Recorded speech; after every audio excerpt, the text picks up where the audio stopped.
नमस्कार, स्वागत है आपका बड़ी खबर में। मैं हूं आपके साथ दीपिका ओझा। इस बुलेटिन में हम बात करेंगे दिन की 4 बड़ी खबरों की। पहली खबर है चंडीगढ़ से, जहां हाई पावर परचेज कमेटी की सीएम ने बैठक में सीएम ने अध्यक्षता की। दूसरी खबर भी चंडीगढ़ से है, जहां हरियाणा कैबिनेट की बैठक हुई, जिसकी अध्यक्षता सीएम ने की।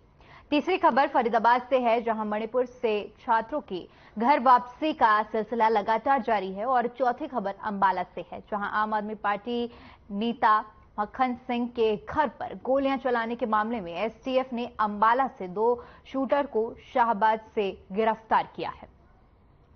तो दिन भर की 4 बड़ी खबरों के साथ, जहां पर पहली खबर चंडीगढ़ से है, जहां पर आपको बता दें कि हाई पावर परचेज कमेटी की बैठक हुई है। बैठक की अध्यक्षता सीएम मनोहर लाल ने की। इसके साथ ही साथ दूसरी खबर भी चंडीगढ़ से है, जहां पर हरियाणा कैबिनेट की अहम बैठक हुई और इस बैठक में कई बड़े फैसले भी लिए गए। तीसरी खबर फरीदाबाद से है, जहां पर लगातार मणिपुर से लौट रहे छात्रों का सिलसिला जारी है। छात्र घर वापसी कर रहे हैं। और चौथी खबर, जहां पर आपको बता दें, अंबाला से है।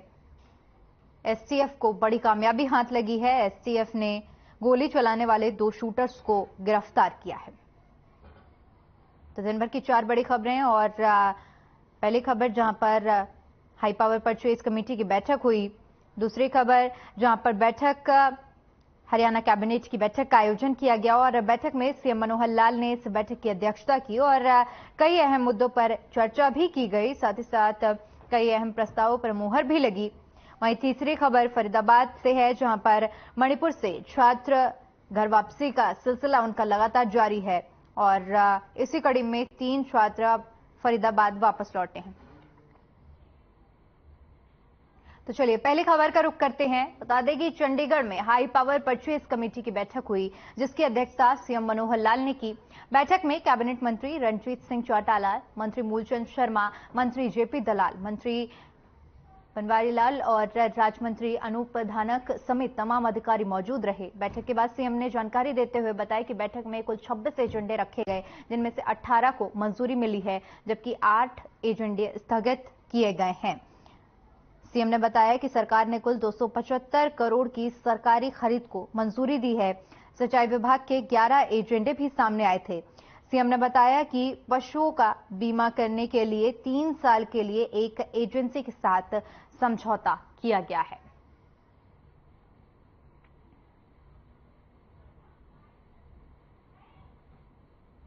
3 घंटे हमारी चली है और उसमें कुल 26 एजेंडे थे, जिसमें परचेज का भी कुछ एजेंडास थे और कुछ इंजीनियरिंग वर्क्स के भी थे। ऐसे कुल मिलाकर उसमें से 8 एजेंडे तो अभी डेफर किए गए हैं, 2 उसमें कैंसिल हैं और 6 डेफर हैं किन्हीं कारणों से। और 18 जो आज क्लियर हुए हैं, उसके अंदर कुल मिलाकर 275 करोड़ रुपए का जो इस प्रकार के सारे जो कॉन्ट्रैक्ट्स थे या परचेज के जो ऑर्डर्स थे वो प्लेस किए गए हैं, जिसमें नेगोशिएशन के माध्यम से 7 करोड़ 7 लाख रुपए की आज ये बचत हुई है। ऐसे कुल मिलाकर के, और मोटे रूप से उसमें इरिगेशन के लगभग 6, 3, 9, 2, 11 तो केवल इरिगेशन के ही थे और इसके अलावा पावर डिपार्टमेंट के थे। एक पशुओं का बीमा, इसका भी आज हमने कॉन्ट्रैक्ट फाइनल किया है, जो 1 साल, 2 साल, 3 साल के लिए लोग अपने पशु का बीमा करा सकेंगे। तो वो भी एक कंपनी के द्वारा हुआ है। और पशु बीमा योजना सारे देश भर में, हरियाणा की जो ऐसी पॉलिसी लगातार जो चल रही है, पशुओं का बीमा जो है, पिछले साल भी जो बीमा कराया गया था उसमें लगभग 70 करोड़ रुपए का क्लेम ये पशुओं के बीमे के कारण से किसानों को मिला है। तो ये एक अच्छी स्कीम हमारी चल रही है।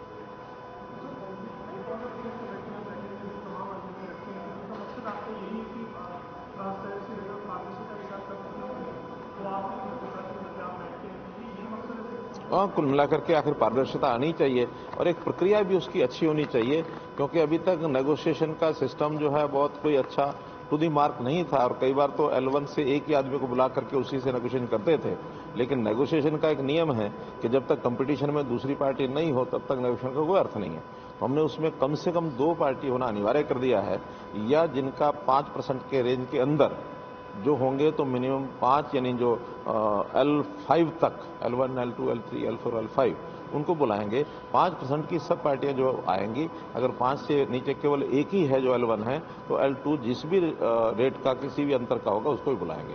तो ऐसा ही निर्णय भी किया है ताकि सब लोग जो मार्केट रेट है उसके हिसाब से नेगोशिएशन की जा सके।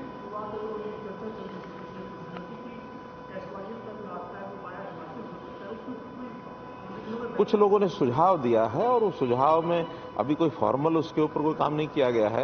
एक सुझाव के रूप में कुछ कहा है, जो सुझाव देने वाले स्वयं ही कोई उसका प्रारूप कोई उसका बना के लाएंगे कोई, तो उसके बाद देखेंगे फिजिबिलिटी कितनी है कितनी नहीं है। और वो आखिर कोई हरियाणा सरकार के हाथ में अकेले नहीं है, उसमें मल्टीपल स्टेट्स का मामला है, सेंटर का मामला है, तो उस नाते से कभी चलेगा चलेगा, वरना तो जो सुप्रीम कोर्ट का निर्णय है हमारे लिए वही फाइनल है कि SYL जो है उसका रूट है उसी पर वो बनेगा।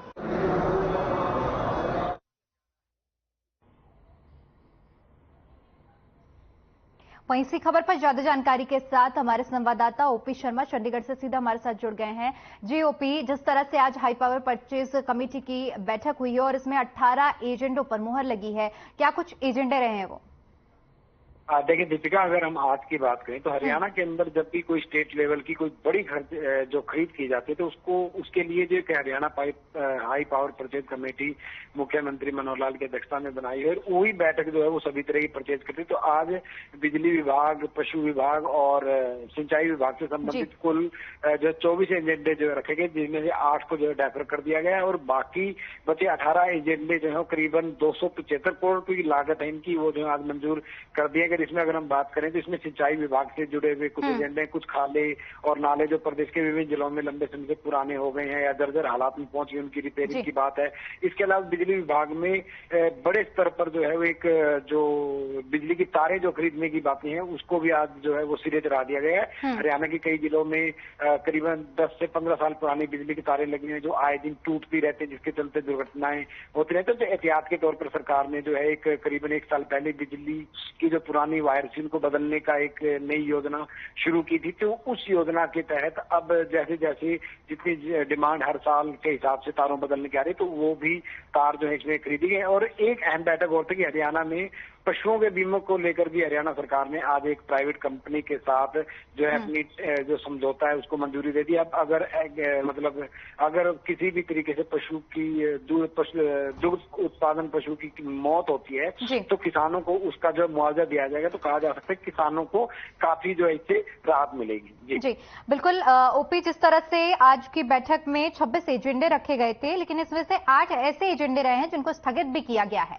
तो ये क्या कुछ एजेंडे रहे हैं? देखिए दीपिका, ये कुछ ऐसे एजेंडे होते हैं, हालांकि बैठक में जिन एजेंडों पर मुहर लगती है उन्हीं एजेंडों के बारे में बात की जाती है। और जिन एजेंडों को लेकर कई बार ऐसा भी होता है कि कुछ ऐसे एजेंडे होते हैं जिनमें एक जो निर्धारित बिड जो कॉन्ट्रैक्टर आने होते हैं वो नहीं आते हैं, या फिर वो कुछ जो कॉन्ट्रैक्टर अपनी जो एक अर्नेस्ट डिमांड देते हैं वो कुछ ऐसा रखते हैं कि जो मार्केट के हिसाब से सही नहीं लगता है, तो उसके ऊपर दोबारा नेगोशिएशन करने के लिए उनको डेफर कर दिया जाता है ताकि कुछ और कंपनियां भी जो है अगली बार बोली के अंदर इसके अंदर शामिल हो, नेगोशिएशन हो, ताकि सरकार को बचत हो। क्योंकि अगर आज 275 करोड़ की कुल खर्च हुई, कुल जो है वो आज टेंडर को सरकारी खरीद को मंजूरी मिली, जिसमें से सरकार का दावा है कि इससे 7 करोड़ रुपए की जो है वो करीबन बचत हुई है। तो सरकार को जब लगता है कि कोई भी कंपनी ने जो अपना एक मिनिमम रेट जो भरा है वो मार्केट में बाकी मौजूद कंपनियों के मुकाबले ज्यादा है या थोड़ा सा ज्यादा है, जो भी है उसमें कुछ कम सुधार चाहिए, या फिर कई बार ऐसा भी होता है कि एक टेंडर के लिए 1 या 2 कंपनियां मार्केट में आते हैं, जिसके चलते जो है नेगोशिएशन की जो एक स्पेस होता है वो नहीं होता, जिसके चलते सरकार इन एजेंडास को जो है वो डेफर कर देती है और अगली बार इनको नए सिरे से जो है जो कंपनियां उनको इन्वाइट किया जाता है। जब ये लगता है कि 4-5 कंपनियां जो है वो आ गई हैं, तो उसके बाद फिर उस एजेंडे के ऊपर चर्चा होती है। तब तक जो है सरकार के जो भी संबंधित विभाग हैं वो उस चीज की खरीद से संबंधित मार्केट में अपनी जो रिसर्च कर लेते हैं, उसके बाद सरकार अपने एक निष्कर्ष पे निकलकर और नेगोशिएशन के जरिए कंपनियों को फिर से जो है सरकारी खरीद के लिए टेंडर अलॉट करती है। जी बहुत बहुत शुक्रिया ओपी आपका हमारे साथ जुड़ने के लिए और तमाम जानकारी साझा करने के लिए। चलिए बढ़ते हैं अगली खबर की ओर। चंडीगढ़ में हरियाणा कैबिनेट की बैठक हुई। बैठक की अध्यक्षता सीएम मनोहर लाल ने की।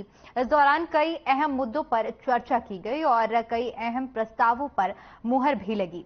वहीं सीएम ने जनसंवाद पोर्टल को लॉन्च कर प्रेस वार्ता भी की, जहां उन्होंने कहा कि जनता की बात सरकार तक पहुंचे और उनका समाधान भी हो। इसके साथ ही साथ उन्होंने कहा कि 3609 एंट्री जनसंवाद पोर्टल के डेमो वर्जन में दर्ज हुई है। इसके साथ ही उन्होंने बताया कि कैबिनेट के 22 एजेंडे रखे गए, जिसमें वर्ष 2023-24 के लिए नई आबकारी नीति को स्वीकृति दी गई है। इसी प्रकार से दूसरा एक पोर्टल जनता के लिए वो 2 बनाए थे, एक शहर के लिए अलग, गांव के लिए अलग। शहर का है नगर दर्शन, गांव का है ग्राम दर्शन।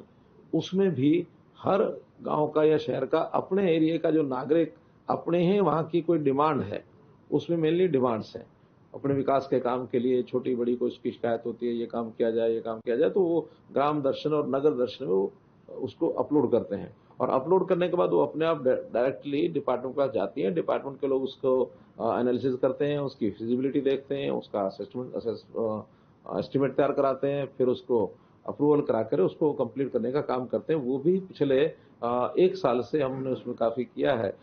इसी प्रकार से दूसरा एक पोर्टल जनता के लिए वो 2 बनाए थे, एक शहर के लिए अलग, गांव के लिए अलग। शहर का है नगर दर्शन, गांव का है ग्राम दर्शन।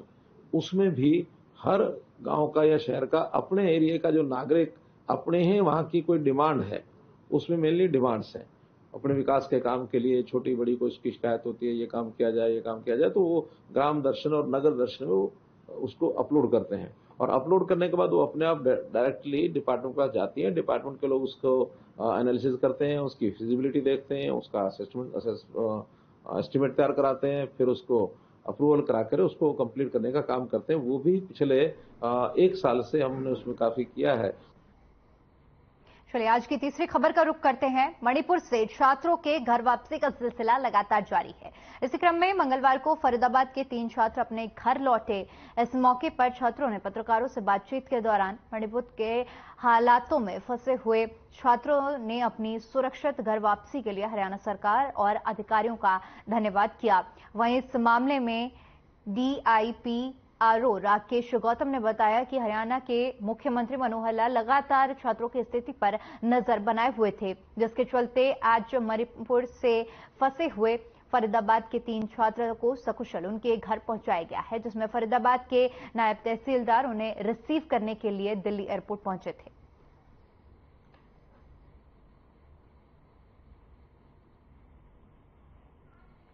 मैं मणिपुर में मंत्री पुकरी में IIIT मणिपुर में पढ़ रहा था।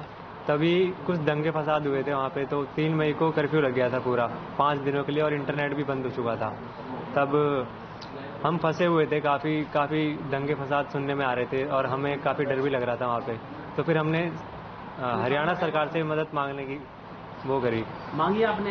हमने मदद मांगी हरियाणा सरकार से। किस प्रकार से मांगी आपने? हमने हेल्पलाइन नंबर पे कॉल किया, मेल वगैरह किए, उन सब से हमें तुरंत मदद प्रोवाइड हुई। हमें 24 घंटे के अंदर हमारी टिकट हमारे हाथ में आ गई और हमारे DM सर विक्रम सिंह ने बहुत मदद करी। उन्होंने पूरा सहयोग दिया। उन्होंने फरीदाबाद तहसीलदार अंकल को भेजा और उन्होंने हमें एयरपोर्ट से रिसीव करा और हमारे घर छोड़ा। ये 3 बच्चे थे फरीदाबाद जिला के। ये मणिपुर में IIIT के स्टूडेंट थे। फर्स्ट ईयर के सेकंड सेमेस्टर इन बच्चों का चल रहा था, तो इनकी इन्फॉर्मेशन मिली थी कि ये बच्चे वहाँ पे फंसे हुए हैं। तो माननीय मुख्यमंत्री जी के निर्देश पर इन बच्चों को वहाँ से रेस्क्यू किया गया है और रेस्क्यू करने के बाद सुरक्षित इनको माननीय उपायुक्त महोदय श्री विक्रम सिंह जी के निर्देश पर नायब तहसीलदार फरीदाबाद इनको दिल्ली एयरपोर्ट से लेकर के आए हैं और इन बच्चों को अब इनके परिजनों के सुपुर्द किया जा रहा है। और बच्चे कहाँ के बच्चे सर, वैसे जिले की बात करें तो? ये तीनों जिले के अलग अलग गाँव के बच्चे हैं, ग्रामीण क्षेत्रों के बच्चे हैं और IIIT में इंजीनियरिंग की पढ़ाई करने के लिए वहाँ पर गए हुए।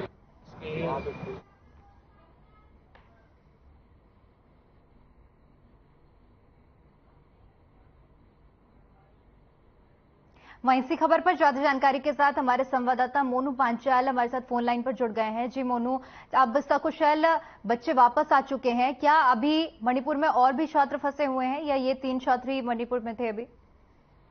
देखिए, जिस तरीके से मणिपुर में जो दंगा फैल रहा है, तो कहीं ना कहीं जो बात की जाए तो अलग अलग राज्य से जो है बच्चे वहां पर पढ़ाई करने के लिए हुए थे, वहां फंसे हुए थे। कहीं ना कहीं जो बच्चे हैं, बच्चों में कहीं ना कहीं भय का माहौल वहां पर बन गया था, भय उनको लगने लगा था। लेकिन जिस तरीके से जो हरियाणा के जो मुख्यमंत्री है, उन्होंने जो है इस पूरे मामले को देखते हुए उन्होंने जो है अपने हरियाणा के जितने भी छात्र हैं, जो है मणिपुर की जो सरकार है, उनसे जो है लगातार उनसे बातचीत करते हुए वहां पर जो है बातों को साधा। और उन्होंने कहा कि हमारे जितने भी हरियाणा के जो बच्चे हैं उनको सही तरीके से जो है पहुंचाया जाए और हम हर तरीके से सुविधाएं वहां पर की जाएगी। लेकिन जिस तरीके से देखा गया कि 3 बच्चे जो है फरीदाबाद के थे और फरीदाबाद के तीनों बच्चे जो है बिल्कुल सही सलामत जो है अपने फरीदाबाद जो है हरियाणा में लौटे हैं। तो जो बच्चे हैं, उनके जो माँ बाप है या उनके परिजन है, रिश्तेदार है, वो सरकार की जो है सराहनीय कदम मान रहे हैं और सरकार की जो है यहाँ पर तारीफ करते हुए नजर आए। जी बिल्कुल मोनू, जिस तरह से आपने बताया कि अब बच्चे अब अपने घर वापसी कर चुके हैं, बच्चों का ऐसे आपने बातचीत की होगी, उनका क्या कुछ कहना है घर वापसी करने के बाद? आज बिल्कुल दीपिका, जब हमने बच्चों से बातचीत की तो बच्चों ने बिल्कुल सरकार का धन्यवाद बोला और सरकार से जिस तरीके से उन्होंने वहां पर जो मणिपुर में जो आपत्ति जो वहां पर भय का माहौल था, उनसे वहां की भी जो है उन्होंने बातें बताई कि वहां पर जो दंगा फैला हुआ है तो कहीं उनको जो है डर और भय का माहौल था, कहीं ऐसा ना हो कि दंगा ज्यादा भड़क जाए और हम पहुंच ना पाए अपने हरियाणा। तो इस तरीके के वहां पर, लेकिन जिस तरीके से सरकार ने जो हेल्पलाइन नंबर वहां पर इशू करा था, तो उस हेल्पलाइन को नंबर को देखते हुए उन्होंने फोन किया और फोन पे जो जिस तरीके से सरकार के जो नुमाइंदे हैं जो हैं, उन्होंने जो है उनसे बातचीत करते हुए और सीधा जो है वहां की सरकार से बातचीत करते हुए उन बच्चों को वापस लौटाया। और जो बच्चे हैं उन्होंने बिल्कुल सरकार का धन्यवाद बोला है, सरकार की वाहवाही यहाँ पर करी है। और सरकार उन्होंने बच्चों ने साफ तौर से कहा कि अगर सरकार हो तो ऐसी होनी चाहिए जैसे हरियाणा में है, जैसे मनोहर लाल खट्टर की सरकार है। तो इस तरीके से तारीफ करते हुए मनोहर लाल हरियाणा के जो मुख्यमंत्री है उनकी तारीफ यहाँ पर लोगों ने की। और उन्होंने कहा कि जिस तरीके से जो पैनी नजर मणिपुर पर बनाई हुई है, तो इसी तरीके के जो है दोबारा तीसरी बार भी हरियाणा के मुख्यमंत्री होने चाहिए। जी मोनू, आपने जिस तरह से जिक्र किया कि छात्र वापस आने के बाद काफी ज्यादा खुश हैं, ऐसे में मैं समझना चाहूंगी कि परिवारों में किस तरह का उनका रिएक्शन देखने को मिला जब उनके बच्चे सकुशल वापस लौटकर उनके घर आ गए हैं? देखिए, जिस तरीके से जब बच्चों के माँ बापों को पता लगा कि हमारे बच्चे जो है दिल्ली एयरपोर्ट पहुंच चुके हैं, तो जो खुशी की जो माँ बापों के जो बच्चों के जो माँ बापों में है, वो बिल्कुल खुशी की लहर उन्होंने बिल्कुल एक सपने के तौर पर यहाँ पर देखा कि जिस तरीके से हालात वहां पे थे कि इस तरीके से जो बच्चे जिस तरीके से उन्होंने उम्मीद भी नहीं थी कि सरकार इस तरीके की जो पहल करेगी या इस तरीके की मदद करेगी, लेकिन उनको जो है ना यकीन नहीं हुआ। लेकिन जब यकीन उन्हें हुआ तो दिल्ली जब एयरपोर्ट पहुंचे तो उन्होंने बच्चों को देखा तो उनकी जो आंखें हैं वो नम हो गई और देखते ही जो है जो सरकार का धन्यवाद किया और खुशी की बात करी। जिस तरीके से जो बच्चों के जो माँ बाप है उनमें जो है उन्होंने जो है वहां पर मिठाइयां खिलाई और लोगों को कहा कि हमारे बच्चे बिल्कुल सही आए हैं और सरकार की वजह से आए हैं, हरियाणा के मुख्यमंत्री की वजह से हमारे बच्चे सही लौटे हैं। जी बिल्कुल मोनू, इसके अलावा मैं जानना चाहूंगी, जिस तरह से आपने तैयारियों का जिक्र किया कि इन तीनों छात्रों को लाने में पूरी तरह से तैयारियां की गई थी, मैं समझना चाहूंगी कि प्रशासन और सरकार की तरफ से क्या कुछ तैयारियां की गई कि इनको सुरक्षित इनके घर तक पहुंचाया जा सके? देखिए, जिस तरीके से मुख्यमंत्री की जो नुमाइंदे थे जो मणिपुर के मणिपुर से जो सरकार से जो बातचीत कर रहे थे, लेकिन जो चंडीगढ़ के तौर पर जो अधिकारी थे वहां से बातचीत करते हुए उनको दिल्ली एयरपोर्ट तक बुलाया गया। उसके बाद में आप तहसीलदार हैं और जो डीसी हैं और जो पुलिस के अधिकारी हैं वो यहाँ पर तमाम तरीके से पहुंचे एयरपोर्ट पर रिसीव करने साथ जो तहसीलदार है वो यहाँ पर जो फरीदाबाद के जो जिला उपायुक्त है उनके वहां पर जो है लाया गया और बच्चों से बातचीत की और बच्चों को पूछा कि किसी तरीके की कोई परेशानी, कोई दिक्कत तो नहीं आई और कैसी तबीयत है आप लोगों की, तो तबीयत के बारे में भी पूछा और उसके साथ जो है उनके माँ बापों को जो है तो बच्चों को समर्पित किया। जी बिल्कुल मोनू, इस पूरे मामले में DIPRO राकेश गौतम का भी बयान सामने आया है जिसमें उन्होंने बताया है कि किन परिस्थितियों में बच्चों को यहाँ तक इवैक्यूएट किया गया है। उनका क्या कुछ कहना रहा है इस पूरे मामले में? मणिपुर में जिस तरीके का माहौल है, तो वहाँ पर जो है एयरपोर्ट की बात की जाए या ट्रेन की बात की जाए, तो हर तरीके से जो दंगे हैं वहाँ पर जो सरकार के जो नुमाइंदे हैं हमारे हरियाणा के, तो उन्होंने वहाँ की सरकार से बातचीत करते हुए वहाँ पर जो एक जो है ऑटो का जो है सहारा लिया, ऑटो से बस स्टैंड तक का, बस स्टैंड से एयरपोर्ट तक का। तो इस तरीके से जो निकलते हुए जो है कहीं ना कहीं सरकार के जो नुमाइंदे हैं मणिपुर के, उन्होंने सीधा संपर्क करते हुए हरियाणा सरकार से तो बच्चों को जो है एयरपोर्ट तक पहुंचा, और एयरपोर्ट के बाद जो सरकार है वहाँ की मणिपुर की, जो हरियाणा की जो सरकार है, उन्होंने साथते हुए वहाँ पर जो टिकट है वो एयरपोर्ट पर बुक करवाई, और उसके बाद जो है बच्चों को एयरपोर्ट द्वारा दिल्ली एयरपोर्ट पर पहुंचाया गया। जी बिल्कुल, जिस तरह से आपने जिक्र किया कि ये 3 छात्र फरीदाबाद लौट चुके हैं, ऐसे में अगर मैं पूरे प्रदेश की बात करूं तो अब तक पूरे प्रदेश के कितने छात्र फंसे हुए हैं और कितनों को वापस लाया जा चुका है? देखिए अभी जो है जो सरकार है वो लगातार मणिपुर की सरकार से बातचीत कर रही है। कहीं ना कहीं सरकार जो हरियाणा की बात की जाए तो हरियाणा में भी जो है नंबर जो है फ्लैश किया गया है कि जिस तरीके से अगर किसी का बच्चा मणिपुर जो है फंसा हुआ है तो वो जो है हमसे संपर्क करें, तो हम मणिपुर की सरकार से जिस तरीके से जो नुमाइंदे वहाँ के अधिकारी हैं उनसे हम बातचीत करेंगे और अपने बच्चों को, अपने प्रदेश के बच्चों को हम बिल्कुल सही सलामत लाएंगे। किसी तरीके की कोई परेशानी नहीं होने दी जाएगी। लेकिन इस तरीके को देखते हुए अभी सरकार पता कर रही है कि हरियाणा के जो राज्य है और अन्य प्रदेशों की या जो बीजेपी सरकार है वो लगातार मणिपुर सरकार से जो है बातचीत कर रही है कि किसी तरीके के जो बच्चे हैं वो हमारे वहां पर परेशान नहीं होने चाहिए, हमारे बच्चे हमारे वापस आने चाहिए सही सलामत। तो इसको लेकर के वो जो सरकार है वो अभी पता कर रही है हमारी सरकार कि किस तरीके से वो कितने बच्चे हैं और कितने बच्चों को हम लेके आ चुके हैं और किसी बच्चे को किसी तरीके की कोई परेशानी का सामना ना करना पड़े। जी दीपिका। बिल्कुल मोनू, जिस तरह से आपने जिक्र किया तमाम बातों का, आखिर में मैं आपसे ये भी समझना चाहूंगी कि जिस तरह से एयरपोर्ट पर नायब तहसीलदार खुद बच्चों को रिसीव करने पहुंचे,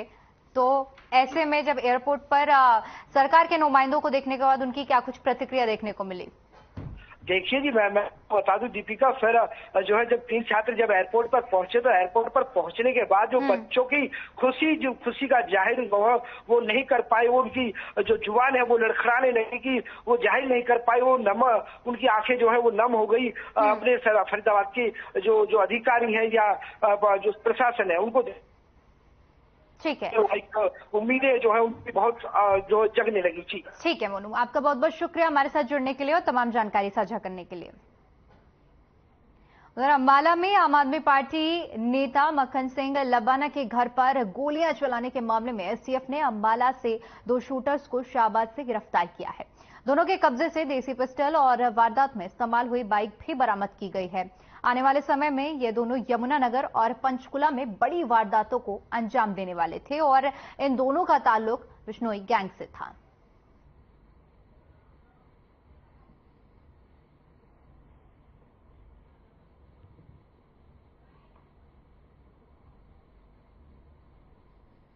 इनसे जब पूछताछ की गई, दोनों लड़के जो पकड़े हैं उनसे जब पूछताछ की गई तो पता लगा है कि अभी ये रिसेंटली मोगा पंजाब में भी कुछ रेकी करके आए हैं, वहां भी कुछ हो सकता था किसी वारदात को अंजाम दे सके।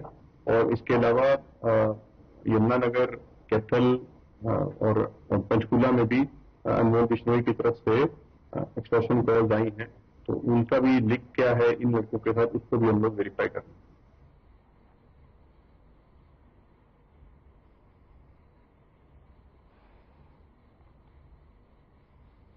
चलिए फिलहाल के लिए बड़ी खबर में इतना ही। बाकी तमाम बड़ी खबरों के लिए बने रहिए हमारे साथ। नमस्कार।